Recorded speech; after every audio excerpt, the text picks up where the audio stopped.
Hi hello ನಮಸ್ತೆ friends, welcome to Kolar kitchen. ಬನ್ನಿ friends, ಇವತ್ತಿನ ವಿಡಿಯೋಲಿ ತುಂಬಾ ಟೇಸ್ಟಿಯಾಗಿ ಹಾಗೆಯೇ ಈಸಿಯಾಗಿ ಚಪಾತಿಗೆ ಊಟದ ಜೊತೆ ಸೈಡ್ ಡಿಶ್ ಆಗಿ ಸರ್ವ್ ಮಾಡುವಂತಹ ಕ್ಯಾರೆಟ್ ಪಲ್ಯ ಯಾವ ಥರ ಮಾಡೋದು ಅಂತ ತಿಳಿಸ್ಕೊಡ್ತೀನಿ ನೋಡಿ. ಒಂದು ಬಾಣಲಿ ಬಿಸಿಗಿಟ್ಟು ಅದಕ್ಕೆ 1 ಟೇಬಲ್ ಸ್ಪೂನ್ ಆಗುವಷ್ಟು ಎಣ್ಣೆ ಹಾಕೋತಾ ಇದ್ದೀನಿ. ಎಣ್ಣೆ ಬಿಸಿ ಆದ ನಂತರ ಅರ್ಧ ಸ್ಪೂನ್ ಸಾಸಿವೆ,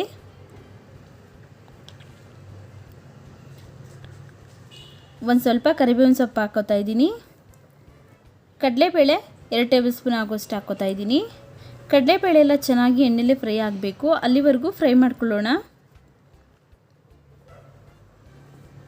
ನೋಡಿ, ಕಡಲೆಬೇಳೆ ಇಷ್ಟು ಫ್ರೈ ಆದ ನಂತರ 2 ಈರುಳ್ಳಿ, ಒಂದು 4 ರಿಂದ 5 ಹಸಿಮೆಣಸಿನಕಾಯಿ ಹಾಕೋತಾ ಇದ್ದೀನಿ. ನಿಮ್ಮ ಖಾರಕ್ಕೆ ಎಷ್ಟು ಬೇಕೋ ಅಷ್ಟು ನೋಡಿಕೊಂಡು ನೀವು ಹಸಿಮೆಣಸಿನಕಾಯಿನ ಬಳಸ್ಕೊಳ್ಳಿ. ಈರುಳ್ಳಿ ಎಲ್ಲ ಇವಾಗ ಎಣ್ಣೆಲೆ ಚೆನ್ನಾಗಿ ಫ್ರೈ ಮಾಡ್ಕೊಳ್ಳೋಣ.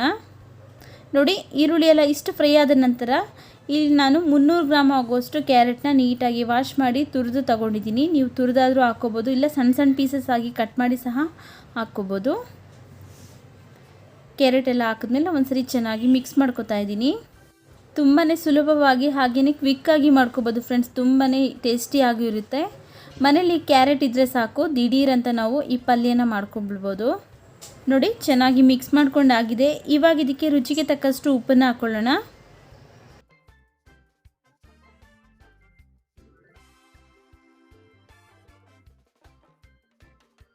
ನೋಡಿ, ಉಪ್ಪೆಲ್ಲ ಹಾಕಿದ್ಮೇಲೆ ಒಂದ್ಸರಿ ಚೆನ್ನಾಗಿ ಮಿಕ್ಸ್ ಮಾಡ್ಕೊಳ್ಳೋಣ. ಉಪ್ಪೆಲ್ಲ ಮಿಕ್ಸ್ ಆಗೋ ಥರ ನೋಡಿ. ಮಿಕ್ಸ್ ಮಾಡ್ಕೊಂಡ ನಂತರ ಸ್ಟವ್ವಿನ ಲೋ ಟು ಮೀಡಿಯಮ್ ಫ್ಲೇಮಲ್ಲಿ ಇಟ್ಟು ಒಂದು ಲಿಡ್ ಕ್ಲೋಸ್ ಮಾಡಿ 1 ರಿಂದ 3 ನಿಮಿಷ ಮುಚ್ಚಿ ಬೇಯಿಸ್ಕೋಬೇಕು.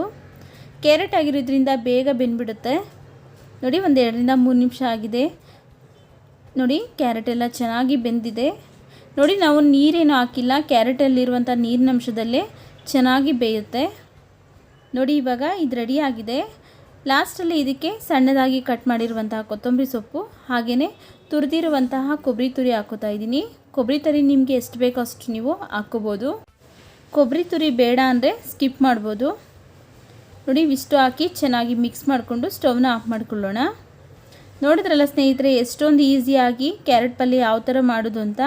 ಈ ವಿಡಿಯೋ ಇಷ್ಟ ಆಗಿದರೆ ಪ್ಲೀಸ್ ಲೈಕ್ ಮಾಡಿ, ನಿಮ್ಮ ಫ್ಯಾಮಿಲಿ ಫ್ರೆಂಡ್ಸ್ಗೆಲ್ಲ ಶೇರ್ ಮಾಡಿ. ಹಾಗೆ ನಮ್ಮ ಚಾನಲ್ ಇನ್ನೂ ಸಬ್ಸ್ಕ್ರೈಬ್ ಮಾಡ್ಕೊಂಡಿಲ್ಲ ಅಂದರೆ ಪ್ಲೀಸ್ ಸಬ್ಸ್ಕ್ರೈಬ್ ಮಾಡಿಕೊಂಡು ನಮ್ಮ ಚಾನಲ್ಗೆ ಸಪೋರ್ಟ್ ಮಾಡಿ ಫ್ರೆಂಡ್ಸ್. ಮುಂದೆ ಒಂದೊಳ್ಳೆ ವಿಡಿಯೋದೊಂದಿಗೆ ಭೇಟಿಯಾಗೋಣ. ಅಲ್ಲಿವರೆಗೂ ವಿಡಿಯೋ ನೋಡಿದ್ದಕ್ಕಾಗಿ ಧನ್ಯವಾದಗಳು.